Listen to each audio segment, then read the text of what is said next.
Sandwich shops are everywhere. Go eat alone quickly. You high school grad. I had ordered lunch for 70 new employees for the company's induction ceremony, but the manager, a Harvard graduate, changed the order without permission, and mine didn't arrive. Then he said that to me. He even made fun of me for being a high school graduate, laughing with the new employees. As my anger simmered inside me, I finally lost my cool and told the manager and the new employees something. My name is Rick. I'm a 43-year-old employee who recently joined a major company. Daddy, do your best at work. Have a good day, honey. Blessed with a wife and child who cheered me on as I left for work. I was working hard for my family. But one day a male version of a workplace bully showed up to disrupt my daily life. Is it true you're just a high school graduate? Why is a high school grad working here? Well, even if you ask me why. The manager, John, asked me that when he approached me.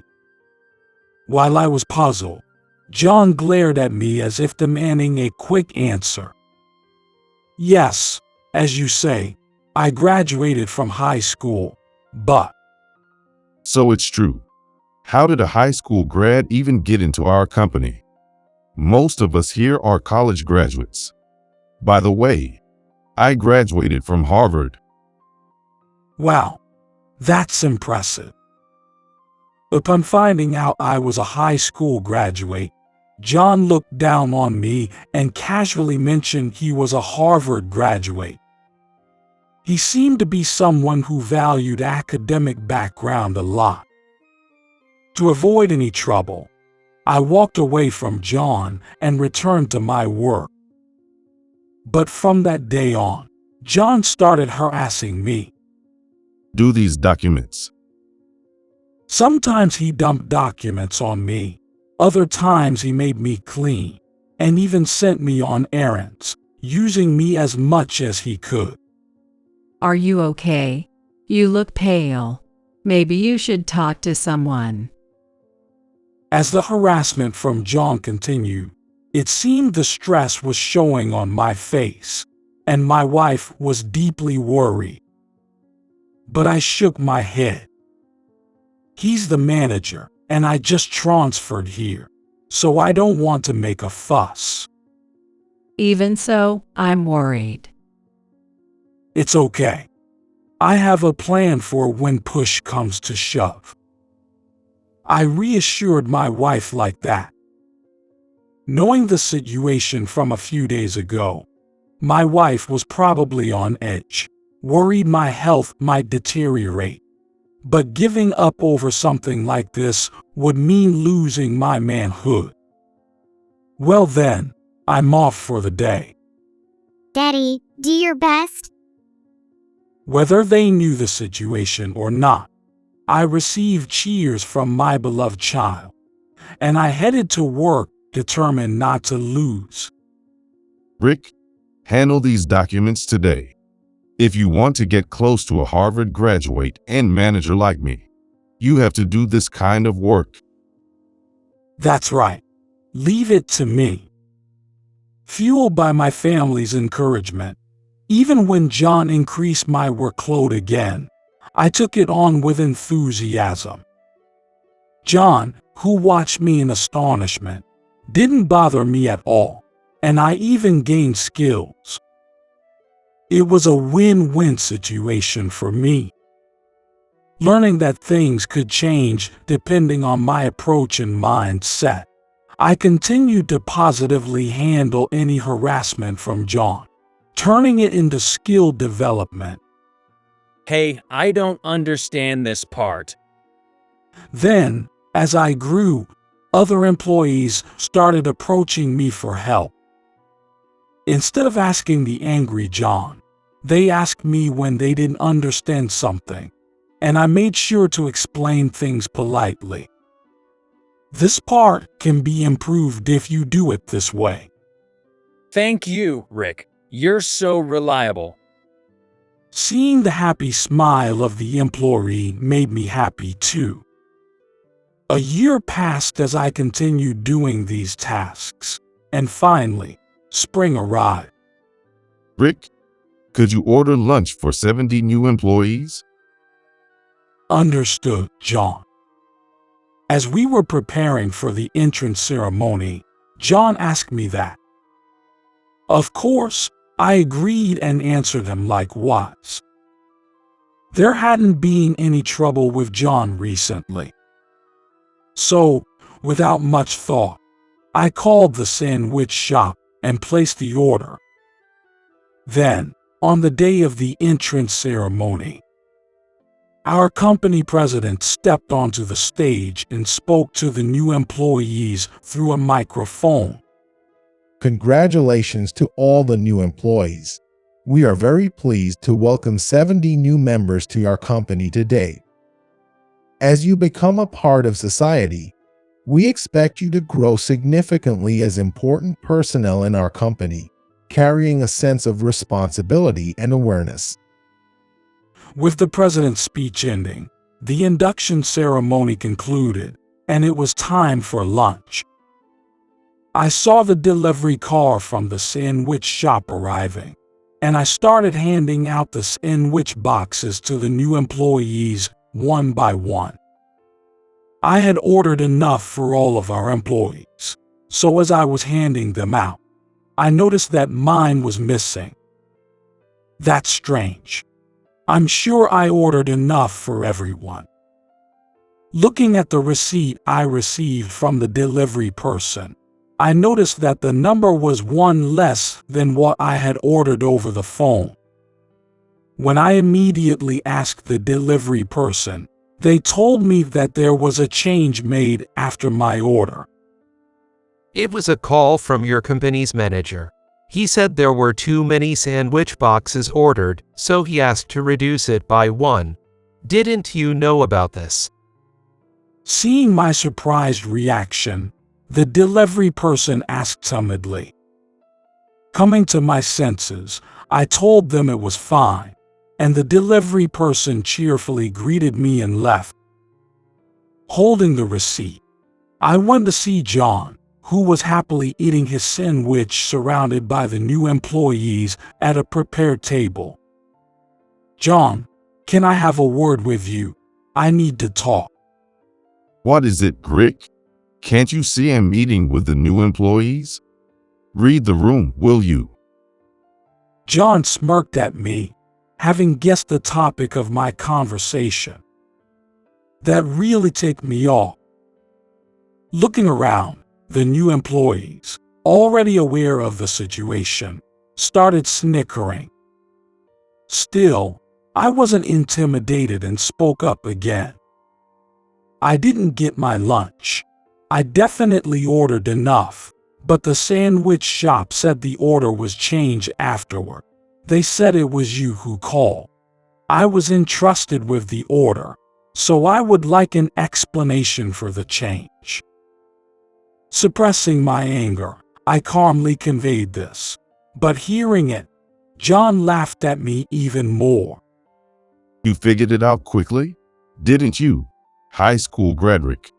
You wanted to look good in front of the new employees, but it backfired, didn't it?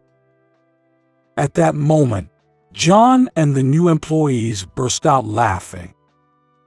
I had approached it as part of my job and never intended to show off, but it seemed I had fallen right into John's trap. Too bad for you. All the new employees are on my side. After all, they're all college graduates. There's not a single high school grad among them. They're all better than you. You're still stuck on academic background, huh? Of course. Even as I answered in a low tone, John replied confidently.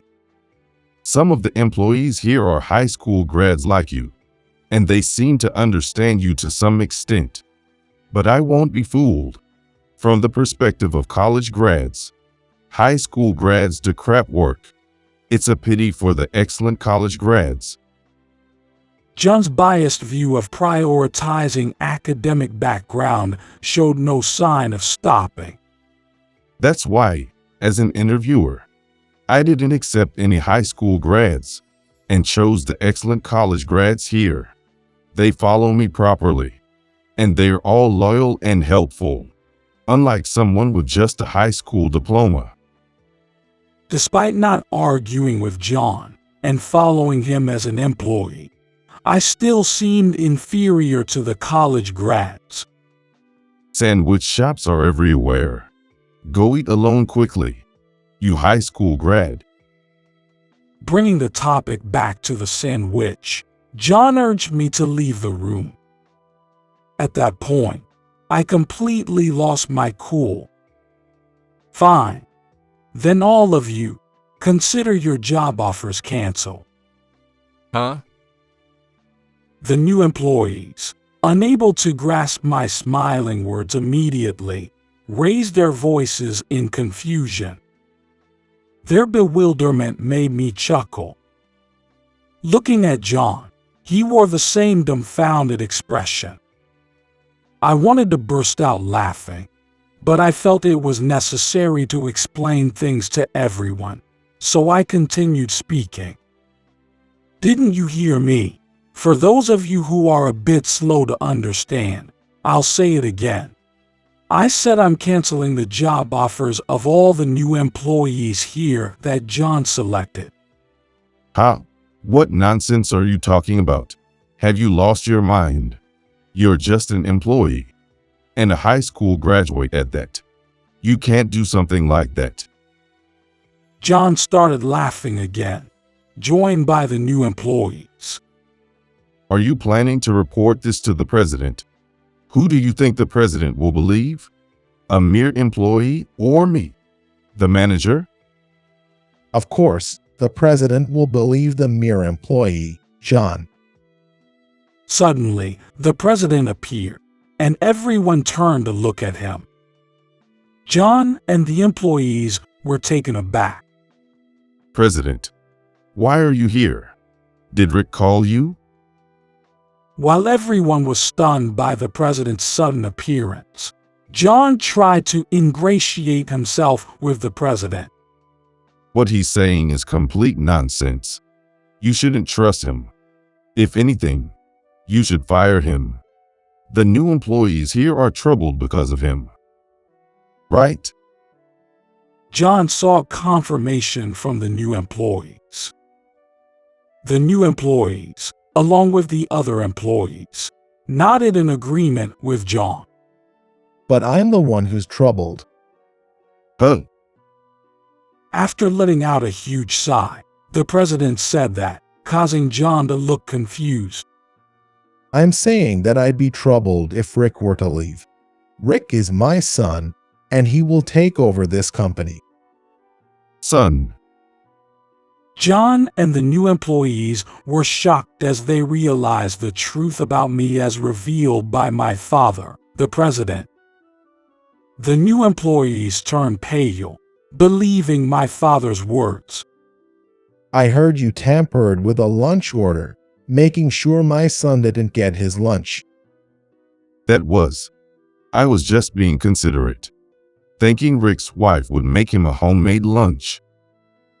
Hearing my father's angry words, John hastily tried to excuse himself.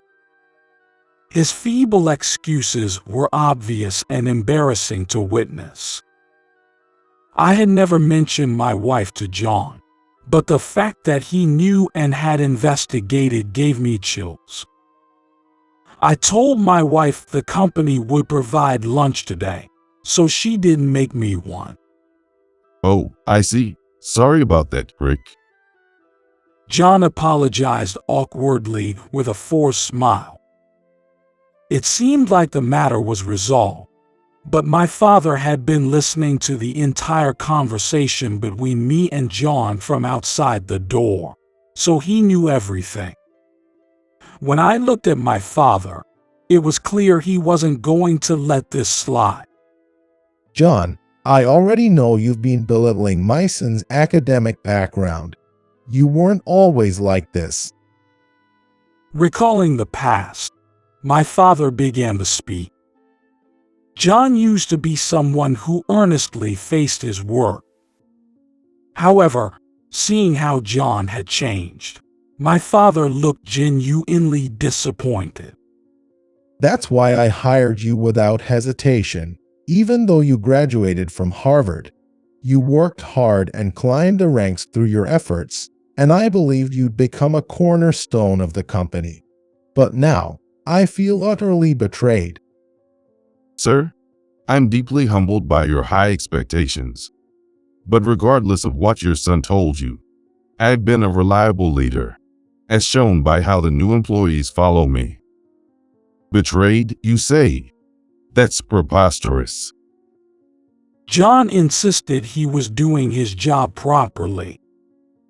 But his anxiety was evident, and he lacked conviction. Looking back at the new employees, they were too shocked to say anything, facing both me and the president. They likely started to realize their own complicity. The new employees followed you not just because you're the manager, right? What do you mean, Rick? John's nervousness was apparent as I continued to press. I pulled out an investigation report from inside my suit. I just received the investigation results. It turns out that during your time as an examiner and interviewer, you conducted hostile interviews towards high school graduate applicants. What? John was shocked by my words as I calmly read from the report. Ignoring John's reaction, I continued speaking. I obtained testimony from many high school graduate applicants that day. Would you like to hear the statements sent to my phone by the investigators? No, I don't need that. It's all lies. In anticipation of such events, I decided to employ investigators around last winter when I was preparing to take over my father's business. These investigators are former detectives, and they work among the employees. It's not a lie. As I firmly declared this, John was shocked to learn that there were former detectives among the employees. He seemed genuinely unable to believe that investigators had been placed without his knowledge. Originally, I wanted to create an environment where all employees could work with peace of mind, which is why I hired investigators. We also plan to set up a consultation office in the future, and we are proceeding with that. I'm sorry that I had to involve the investigators for my own situation right away. That doesn't matter. Why should a high school graduate be able to jump over me, a Harvard graduate manager, to become the next president?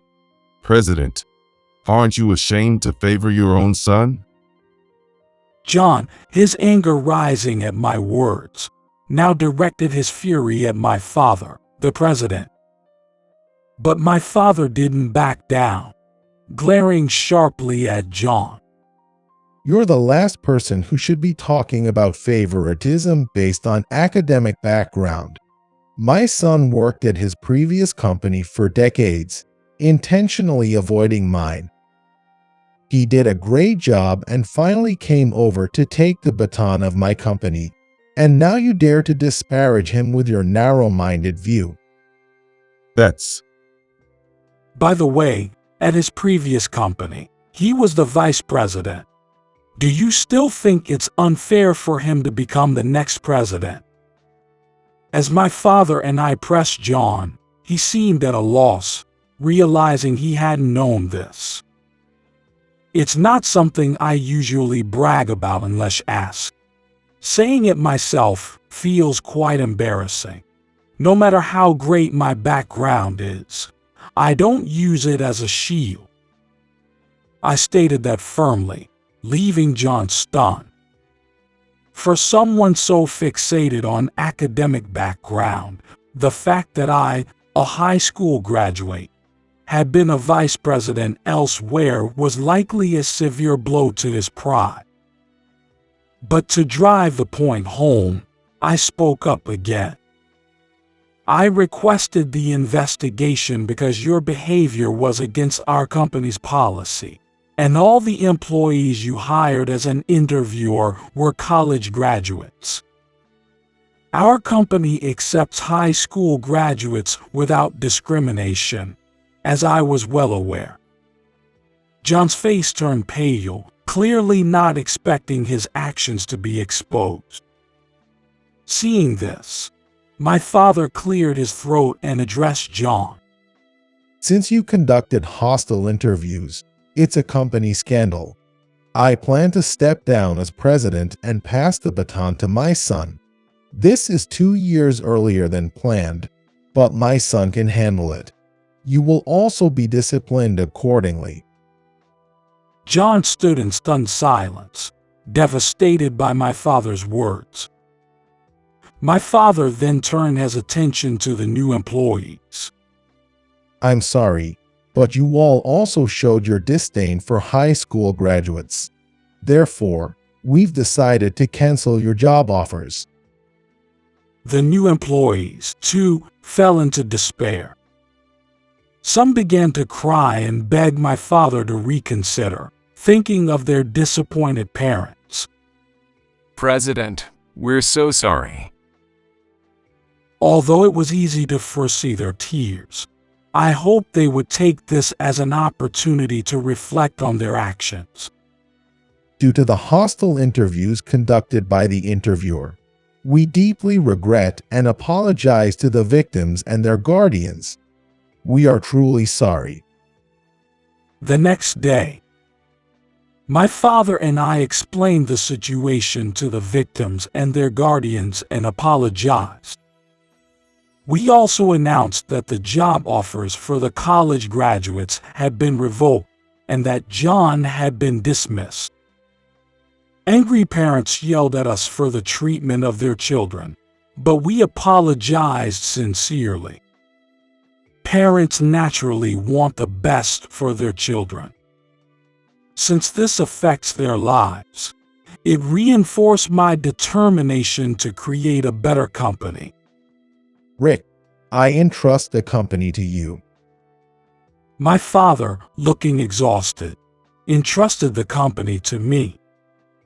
He seemed to blame himself endlessly for the scandal, so I asked him to let me handle it from now on. I'll take care of Dad. Thank you, Mom. Contact me if anything happens. With that, I left my parents' house. Fortunately, my mother was there to take care of things at my parents' house, which was a great help. My mother looked distressed seeing my father so exhausted, but she assured me she would take care of him, and I was deeply grateful for that. Meanwhile, John tried to find another job in the same industry but was completely blacklisted and had to take up a different line of work. He now works as a laborer at a construction site, doing hard physical labor, far removed from his previous role as a manager. For someone like John, who had grown complacent in his managerial position, physical labor might be the best way to rebuild his character. As for me, I successfully took over the company from my father, and when I revealed to the employees that I had joined to become the next president, they welcomed me warmly. With both my father and John suddenly gone, the employees had been anxious, but they were relieved when they understood that I, the president's son, would take over. The cancellation of the job offers for the new employees was successfully carried out, and the company conducted new tests and interviews. I, as the president, also attended, making decisions on the spot along with other examiners and interviewers. A few months later, with the inclusion of the new hires, the company we rebuilt together surpassed its previous performance. We established a consultation office where employees could discuss any issues at any time. And as the president, I also listened and helped find solutions. The investigators continued their work without revealing their identities. Thanks to you, President Trick, I was able to reconcile with my supervisor. Thank you so much. Hearing direct thanks from an employee who had resolved a conflict made me happy. I wondered if things might have been different if I had talked to someone about my issues with John when I was still an employee. Thinking that I still had a long way to go as a president, I put the past behind me.